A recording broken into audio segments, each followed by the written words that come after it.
Alors, je suis présentement dans l'entrée principale du CRME, accompagnée d'Isabelle Demers, qui va nous expliquer un peu qu'est-ce que le CRME.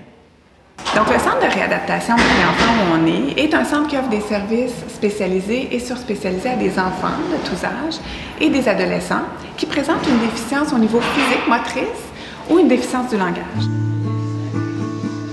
Au programme Troubles de la communication, nous desservons 3 types de clientèle. Nous avons la clientèle en déficience du langage, c'est-à-dire des enfants qui ont de la difficulté à développer leur langage, trouver des mots, faire des phrases, donner un récit d'un événement.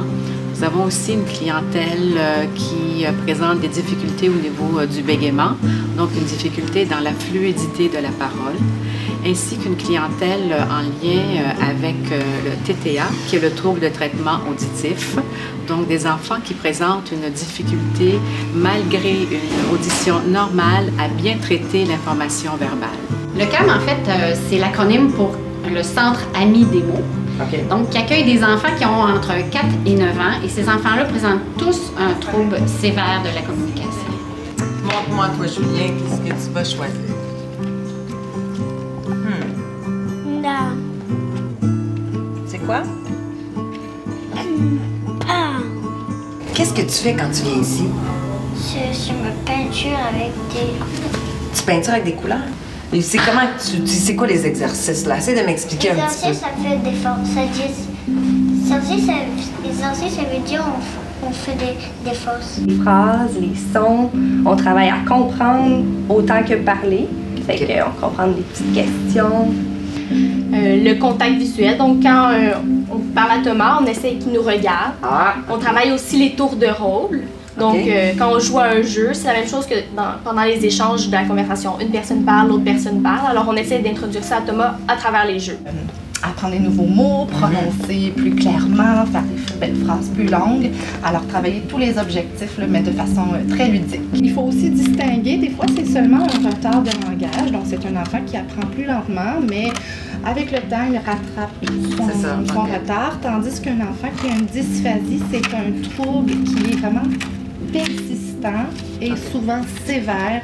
Donc, malgré le suivi, malgré le temps, ben, il va présenter pendant longtemps des difficultés de langage. Tout dépend du programme, mais c'est des objectifs qui vont toucher la communication, la motricité, la relation sociale. C'est toujours dans un ordre précis pour développer l'autonomie fonctionnelle, la communication fonctionnelle. Tout dépend du niveau des enfants. Ici, c'est la salle sensorielle. Oui, on l'appelle salle Snozulun.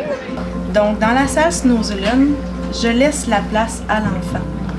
Avec des enfants, on y va en douceur, on y va dans la communication non verbale, dans le toucher, dans les massages, dans le visuel, regard à regard.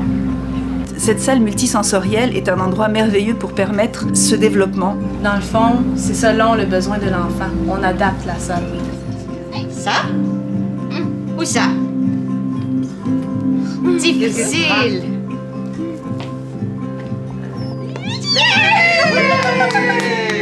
Ce qu'on fait, nous, à Marie-Enfant, dans le fond, c'est on n'est pas des thérapeutes.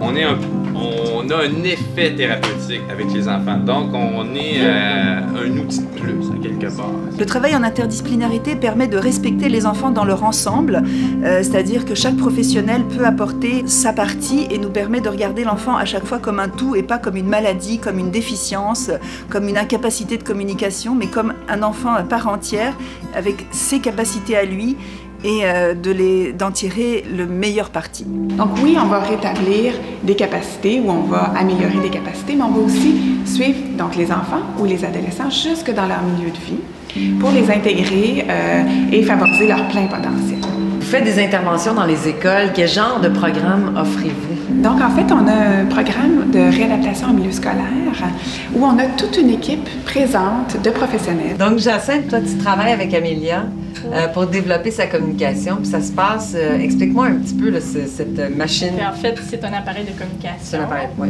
Amélia, elle l'utilise en classe, dans le fond, pour communiquer. Puis moi, dans le fond, j'aide Amélia à l'intégrer dans tous ses apprentissages.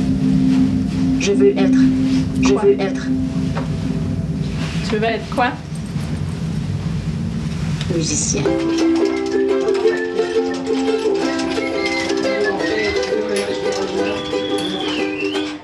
Merci, chers donateurs, qui, par l'entremise de la Fondation Méliot, avaient permis l'ouverture de cette salle merveilleuse et de nombreux outils qui nous permettent d'offrir une vie meilleure à nos enfants.